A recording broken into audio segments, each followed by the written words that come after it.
Rhinoplasty surgery का real result कब पता लगता है? यस दोस्तों राइनोप्लास्टी सर्जरी कराने आते हैं पेशेंट्स, तो उनका एक कॉमन सवाल होता है कि ये जो राइनोप्लास्टी सर्जरी है उसका रियल रिजल्ट कब पता लगेगा। सो दोस्तों, जैसे मैं आपको बताऊं, राइनोप्लास्टी सर्जरी जस्ट एक रीसेप and resize of the nose के लिए जो हमारी सर्जरी की जाती है, जिसमें नोज को कॉस्मेटिक और फंक्शनल दोनों चीज़ें ठीक की जाती हैं। दोस्तों, राइनोप्लास्टी जो सर्जरी है, राइनोप्लास्टी सर्जरी कराने के बाद में नाक के ऊपर एक स्प्लिंट और एक प्लास्टर लगाया जाता है। वो जो प्लास्टर है वो 10 डेज बाद हटाया जाता है। तो अगर हम 10 दिन बाद देखना चाहते हैं, तो जो मोटे रूप से हमारे नाक के ऊपर जो पहले विकृति थी, सपोज आपका नाक टेढ़ा है, तो जब 10 दिन बाद हम प्लास्टर हटाते थे तो हमारा नोज़ सीधा हमें नज़र आता है। एंड दूसरा क्या है कि अगर हमारे जो भी कॉस्मेटिक जो प्रॉब्लम थी वो 10 दिन बाद हमें अपीयर होती है।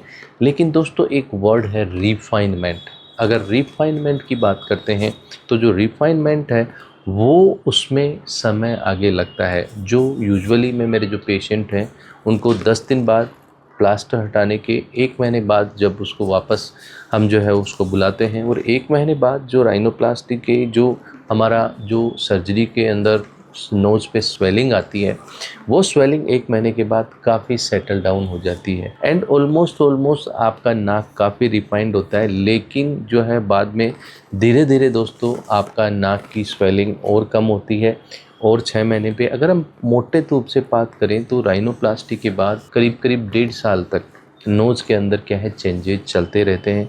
और अगर फाइनल सेटलमेंट की बात करते हैं तो दोस्तों 18 महीने तक नोज़ के अंदर थिक स्किन पेशेंट के अंदर चेंजेस चलते रहते हैं। बट यस, अगर हम 1 महीने बाद देखते हैं तो ऑलमोस्ट दूसरों को किसी को ये पता नहीं लगता कि हमने राइनोप्लास्टी सर्जरी कराई है। सो फुल जो है रियल जो रिजल्ट्स हैं वो करीब आप ये मान के चलिए 6 मंथ तक जो है आपको उसमें चेंजेस नोज़ में चलते रहते हैं, जिससे हमें फाइनल रिजल्ट पता लगता है। Thank you.